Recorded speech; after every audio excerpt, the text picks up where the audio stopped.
Good day, everyone. We are the Group 1 in NJEC 2. We are assigned to discuss regarding the evolution of Philippines taxations. So, I am Julian P. Bello, and I will introduce my co-members, Chelsea Kyle Aranwes, Menchi Asibo, Nancy Grace Pantaleon.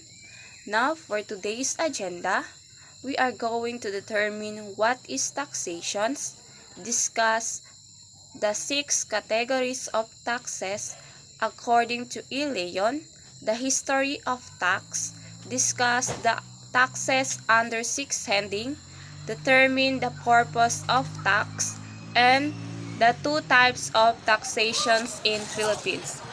So when we heard the word tax, it's all about money, deduction, income, and etc. What is tax? Taxation is defined in many ways. Definition include is the process by which the sovereign, through its lawmaking body, raises used to defray expenses of government. It is the collection of the share of individuals and organizational income by a government under the authority law. When we heard the word tax, tax is money that people have to pay to the government. The government uses the money it gets from taxes to pay for things. A tax is a mandatory fee or financial charge levied by any government on an individual or an organization to collect revenue for public works. Like for example, the Wawawin Show. The Wawawin Show pay a high tax. The tax that we pay will go to the government funds that will be used in developing and improving the government. According to E. Leon 2009, taxes are categorized under 6 classes: subject matter, purpose, scope, determination of the amount of tax to be paid, who bear the burden, and graduation or rate. Subject matter: income taxes are imposed on the income earned by a person or firm like property, or taxes are imposed on assets. Purpose: the main purpose of taxation is the raise revenue for the service and income, support the community needs. Scope: taxation has unlimited area of applications and only restricted by the inherent and constitutional limitation. It has a wide scope of coverage. It covers all persons, properties, rights, and transactions subject to taxation, unless expressly exempted by laws within the sovereign. Determinations of the amount of tax to be paid.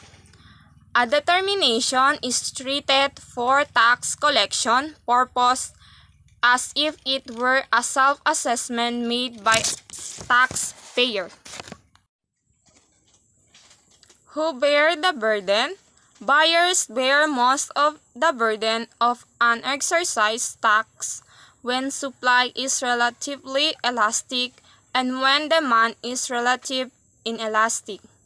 Shareholders bear some of the corporate income tax burden, but they aren't the only ones. Others bear some of the burden because of a chain reaction that begins with the stakeholder. Graduation or rate. Graduation rate is the percentage of a school first year undergraduate student who complete their program within 150% of the published time for the program. For example, for a 4th year degree program, Entering students who complete within 6 years are counted as graduate. Hello, good day everyone. My name is Nacho Grace Pantaleon from BSED Phil 1C. Today I'm gonna tackle or discuss what is my task. Today, my task is to discuss what is the history of tax. Well, to support the colony, several taxes and monopolies, they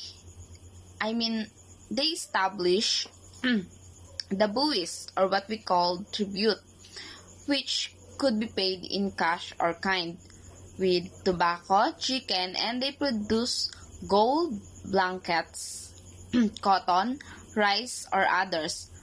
And the products is depending on the region of the country. Well, taxes. It was only in 1867 that a codified law on taxation was published. During that time, taxes are categorized under 6 headings. We have here the direct taxes, indirect taxes, monopolies, lotteries, public domain, and miscellaneous.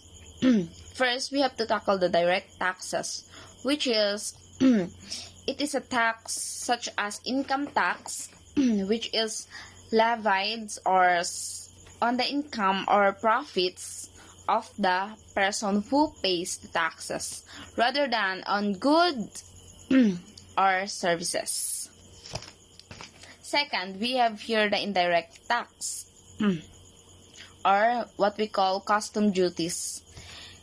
It means that an indirect tax is a tax that is levels or upon goods and services before they reach the customer, who ultimately pays the indirect tax as a part of mankind. And this price of the goods or services was purchased. And third, we have the monopolies. Actually, monopolies is very common. It is the exclusive possessions of control of the supply of trade in a commodity or a service. Lotteries is very common. It is the number or counting of the product or the goods. We have here the public domain. Public domain refers to creative materials that are not protected by intellectual property, such as copyright, landmark, or tawag dyan, content laws. And lastly, we have the miscellaneous. And that's all. Thank you. Is the purpose of taxation? To raise revenues for public needs so that persons can live in a civilized society. An instrumental of fiscal policy influences the direction and structure of money supply investments, credit production, interest rate inflation, prices, and in general of the national economy. The primary purpose of taxation on the part of government is to provide funds and property, with which to promote the general welfare and the protection of its citizens and to enable it to finance its multifarious activities. And taxes allow the government to perform and provide services that will not evolve naturally through a free market mechanism. Types of taxation in the Philippines. First is the personal capitation or PAL taxes. These are the taxes of fixed amount upon residence or person of a certain class without regard to their property or business. The cedula is an example of a personal or PAL tax because cedula is a community tax, also called a resident tax or PAL tax. It is imposed on all the inhabitants of the community who are 18 years old and above, as well as to practical persons like corporation, doing business in the community, or whose office or establish is located in the community. Second is property taxes. Real property tax, an annual tax that may be imposed by province or city or land municipality on real property such as land, building, machinery, and other improvements affixed to real property. Property tax example. If the property tax rate is 4% and your house assessed value is $200,000, then your property tax liability equals to 0.04 times $200,000 or $8,000. The assessed value is often computed by incorporating the purchases and sales of similar properties in nearby areas. If you are wondering how to compute real property tax, the formula is fairly simple. RPT equals to RPT rate times assessed value. What are the main goods and services provided by national government? Our society, depending on locality, has provided such public goods and services as public education, sanitation, police services, fire protection, and libraries. What are the main goods and services provided by local government? These are the goods and services provided by local government such as education, transportation, social services, public maintenance, and etc. Where national government revenues get the money to pay for all these goods and services. The major classes of tax revenue are taxes on income and profits, taxes on property, taxes on domestic goods and services, taxes on internal trade and transactions, and other sources. Where local government revenues get the money to pay for all these goods and services. Local government revenue comes from property, scales, and other taxes, charges, and fees, and transfer from federal and state governments.